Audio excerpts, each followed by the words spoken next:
Continuing with How the Great Religions Began by Joseph Gaer. Book 3, Advance of the One God. Part 3, Christianity, Star of the Purple East. Now, if the first commandment is monotheism, where does that place Christianity?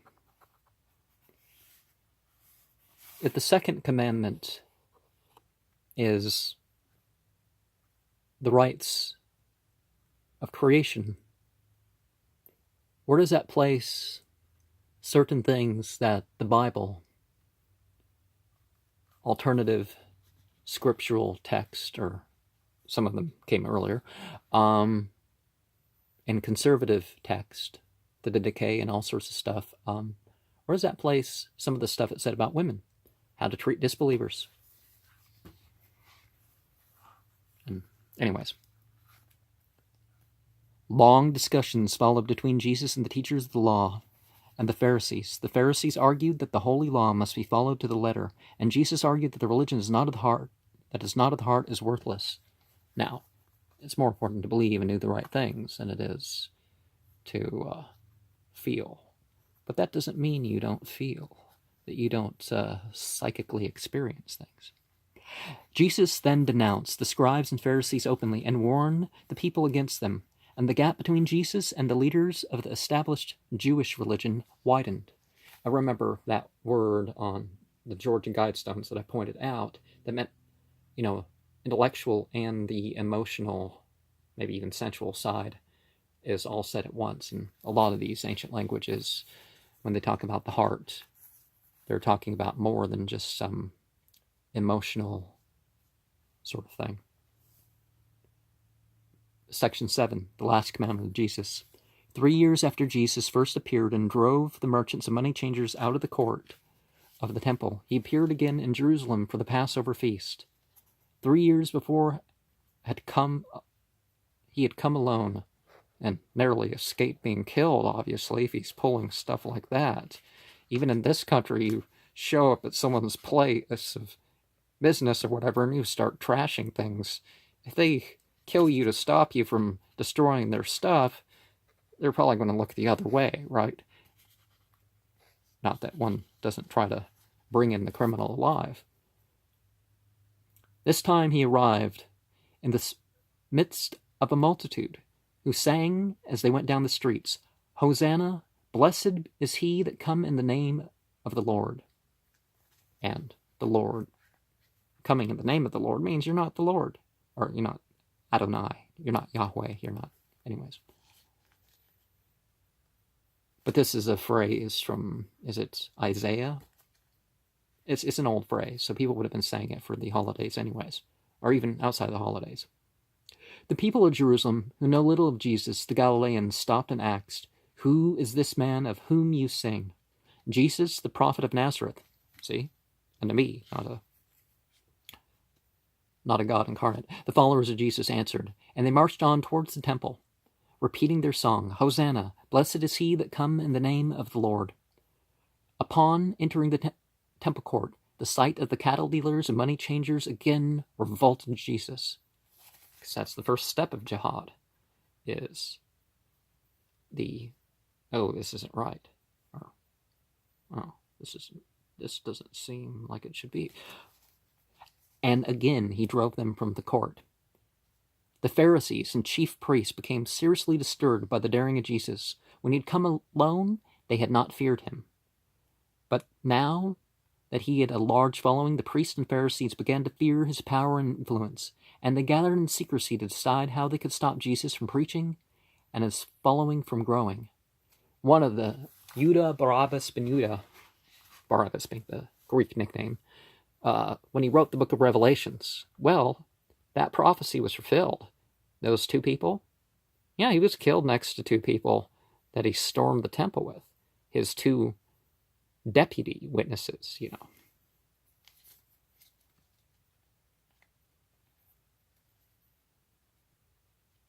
Jesus left the temple that morning and returned to Bethany, about 2 miles east of Jerusalem.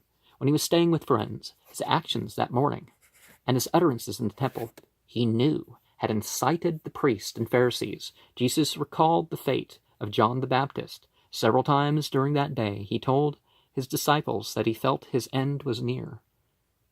And both fundamentalists and the people, well, liberals too, and God's actual messenger prophets and messiahs, they're of course going to upset the conservatives. They're going to upset the liberals too, because the liberals, well, there's some stuff I don't feel like doing. Well, it's that like, well, you should do it, or you should not do this, or, you know. His followers could not understand Jesus' forebodings. Secretly, they believed that during the coming Passover, Jesus would reveal himself as the Messiah. This secret hope made all his followers jubilant. Jesus awaited the holiday with a heavy heart. For the Mount of Olives near Jerusalem, he watched for the crowds of pilgrims arriving in the city. Everywhere preparations were being made for the Passover. A holiday spirit prevailed over all Jerusalem. Wherever the Jews congregated, the hearts of the people were joyful in anticipation of the feast. You can call passage hopping. That's, probably the fact that it means hopping is where the bunny thing came in for the Christians. But only the heart of Jesus was heavy with forebodings. The night before the Passover, Jesus and his 12 apostles gathered in the house of one of his followers to have supper together. After Jesus had seated himself at the head of the table set for the meal, he noticed the rivalry among his disciples for the seats of honor near their master. Jesus immediately left his seat, took a basin of water, and washed the feet of his disciples. The disciples were all astonished to see their master do that, and some protested. But Jesus said, "You have striven, jihad, among yourselves for the seat of honor." Not jihad and fisabilillah, because they're doing this for honor. "Now I have given you an example, that you should do as I have done. Remember, the servant is not greater than his Lord." Lowercase Lord. "Neither is he that sent greater than he that sent him." Hey, we're all together, us in humanity. Not just the leaders better than us, so we're all doing the same thing. The disciples understood the rebuke, and they settled to the meal in silence. There was meat upon the table and wine, but few of them could eat now. There was no joy in their feasting. As they sat there in silence, Jesus said suddenly, "Verily I say unto you that one of you shall betray me." His words frightened the disciples. They looked at each other sorrowfully and whispered, "Is it I, Master? Is it I? Is it one of the 12 that eateth with me?" said Jesus. Then he added, "It were better for my betrayer were he never born." They all ate in silence, and when the sorrowful meal was over, Jesus arose and turned to his disciples and looked at them with eyes full of tenderness and love. Well, correct judgment.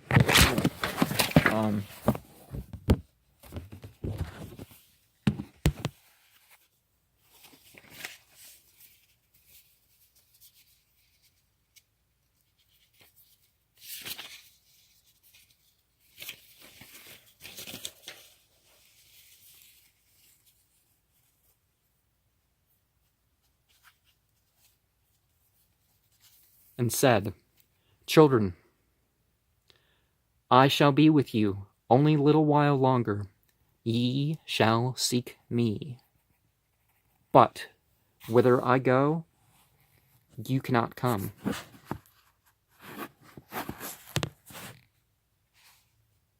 So now I say to you, a new commandment I give you, that you love one another as I have loved you. So you shall love one another. By this shall all know that you are my disciples, if you have love for one another. And I would mention in a book how one of the 6 qualities is the ikram al-muslimin, the manners. The agape is often, you would say, good manners, having regard. Section 8. At the end of the sorrowful way. That night Jesus went out of the city into a garden called Gethsemane, where he often went for prayer and meditation. On this night, all his disciples were with him, excepting Judas, the son of Simon, who had left them earlier in the evening. It was late at night when Jesus and his disciples reached the neglected garden, and they were all tired. One by one, the disciples fell asleep. After midnight, the silence and darkness of the night in the garden were broken by the arrival of Judas, leading a band of officers and soldiers bearing lanterns and torches and weapons. Jesus came forward to meet the officers. "Whom do you seek?" he asked them.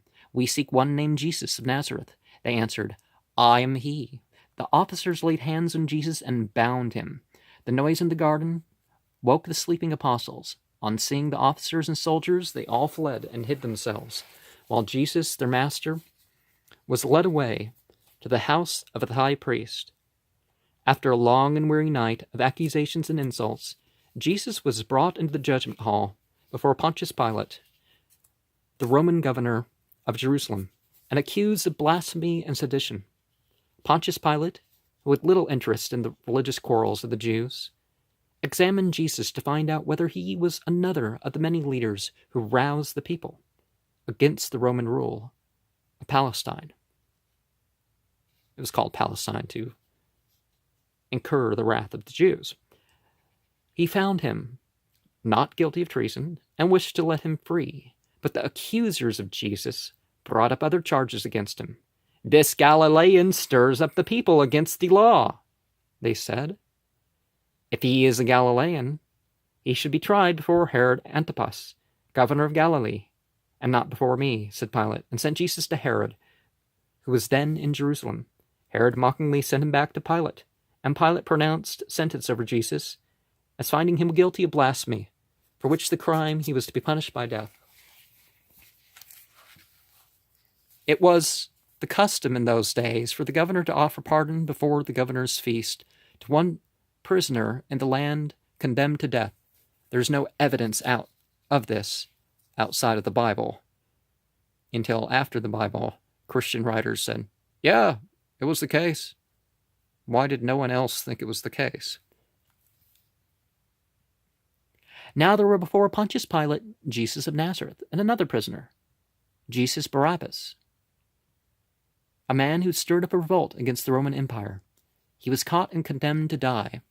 So they're trying to bury the Judah Barabbas Benuda from the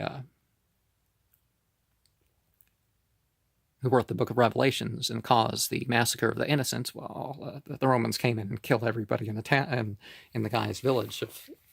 Anyways, because they wanted to take out his following. But that would not be on the table. Pontius Pilate would say, "Oh, you're trying to force me to execute people and do things your way."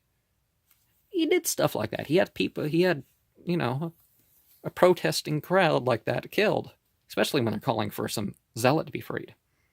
Which these prisoners do you want my pardon? Pontius Pilate asked the leaders in judgment hall. Barabbas, they replied. Barabbas was freed, and Jesus of Nazareth was turned over to the soldiers to be put to death in that cruel Roman manner known as crucifixion. Because a lot of the so-called savior gods were crucified, particularly in Africa. But also in Asia and the Americas too. That was part of the story. Not for all the Mithras, but certainly. Guarded by soldiers and followed by a curious and deriding mob, Jesus and two thieves, who had also been condemned to be crucified that day, were led away from the judgment hall to a hill out of town called Gotha. Wyatt Earp, or who's that guy who said, "We found blood down there and it has an extra chromosome," which proves that whoever it is had Down syndrome, right? But no. It's like, really? It must be Jesus' blood because they found someone with Down syndrome? Are you going to stick with that story? But, I think the guy was a Seventh-day Adventist. And It was custom among the Romans to make the condemned men carry the crosses upon which they were to be executed, hence the saying, "Take up your cross and follow me." The cross that Jesus bore, so one story tells, was particularly heavy. During the time that Barabbas stirred up revolt in the city of Jerusalem against Roman rule, several people were killed, and one among the dead was the only son of a carpenter in Jerusalem. The father of the dead boy planned to avenge himself for the loss of his only child. But Barabbas had already been arrested and condemned to death. The bereaved father went to the Roman soldiers, gave them wine and presents to permit him to make the crosses for the two thieves and Barabbas, and permission was granted him. He made the cross of Barabbas very heavy, so that the condemned rebel would suffer additionally in carrying his cross to Golgotha. But Barabbas was pardoned, and his cross was given to Jesus of Nazareth to carry. As Jesus stumbled under the heavy burden, a man named Simon the Cyrene, coming home from work, was drafted by the Roman soldiers to help Jesus carry the cross. It was customary with the Romans to put an inscription on each cross, giving the name of the crucified and the crime for which he was killed. And over the cross, they nailed on the mocking inscription, "Jesus of Nazareth, the King of the Jews." And aside from the carbon dating and stuff being wrong, it kind of proves that that people might try to make artifacts like that based on the Bible stories, even if the physical details were impossible in one way or another. When the women of Jerusalem came and offered Jesus a drink made with frankincense, myrrh, and vinegar that would lessen his pain, he refused it. Well, they would try to sneak people opium that were dying on the cross. Because if you were really high, getting tortured to death was not as bad. Oh, don't get me wrong, I'm sure it was still bad, but it would lessen his pain, but he refused it. Yeah, frankincense, myrrh, and vinegar does nothing, but opium does something. And when the soldiers and the mob derided him, he softly whispered, "Forgive them, God, for they know not what they do." But after hours on the cross, this became unbearable, and Jesus cried out, "Alhe, alhe, lama sabachthani," which is most likely, or sabachthani, which is most likely what would have been said, rather than the horrible words of, my God, why have you forsaken me?" which no Messiah, no believer could utter.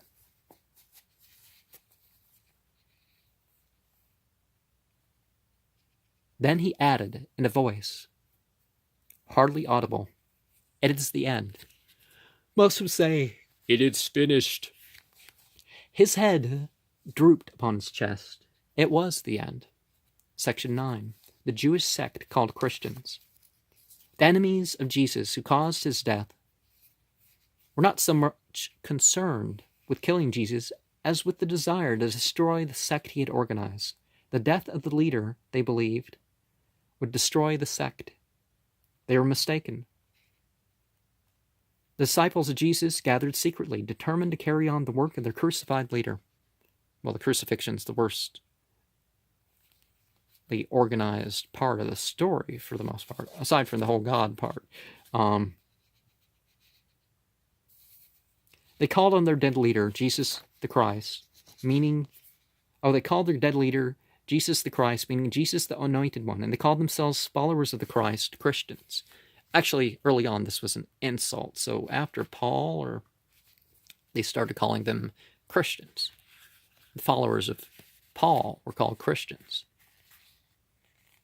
in Antioch. Most of the followers of Jesus were poor people. In Cana and in Capernaum, and Bethsaida, and Gennesaret, in Samaria, and in Nain. The latter in Bethany and Jerusalem, Jesus was always among the lowly, preaching to the poor and the downtrodden.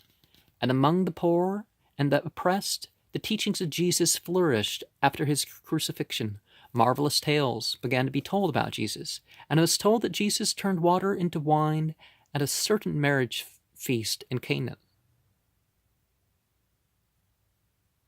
And remember that this is an indication of how the Gospel of John, about 30 years or whatever, or is it full 2 generations after Paul started his ministry, they rewrote a text about Bacchus into the Gospel of John. And in its 19 chapter form, it's like, cross out Bacchus and put Jesus, or Isu, Isups, Isus.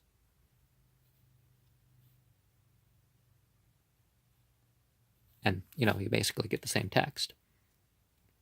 He walked on the sea. He fed 5,000 hungry people with only 5 loaves of bread.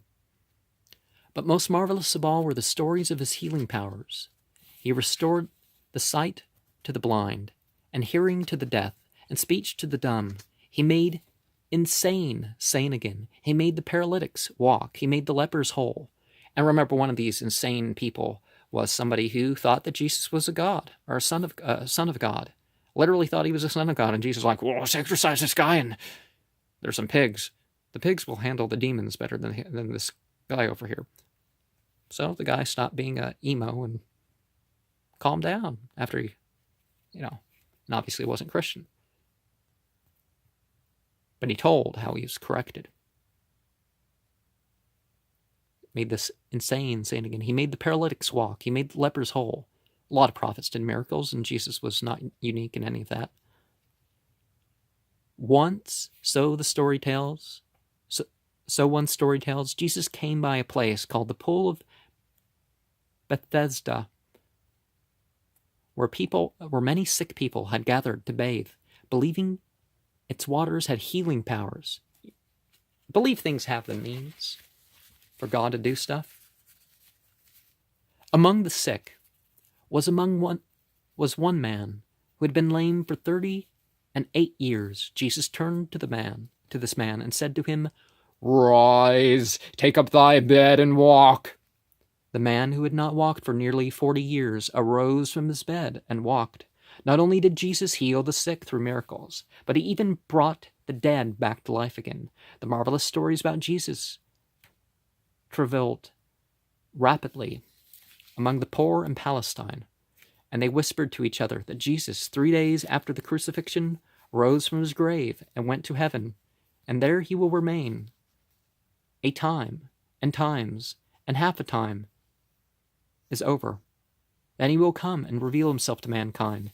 They who were eager for the coming of the Messiah hoped that the second coming of Jesus would be soon, in their own day.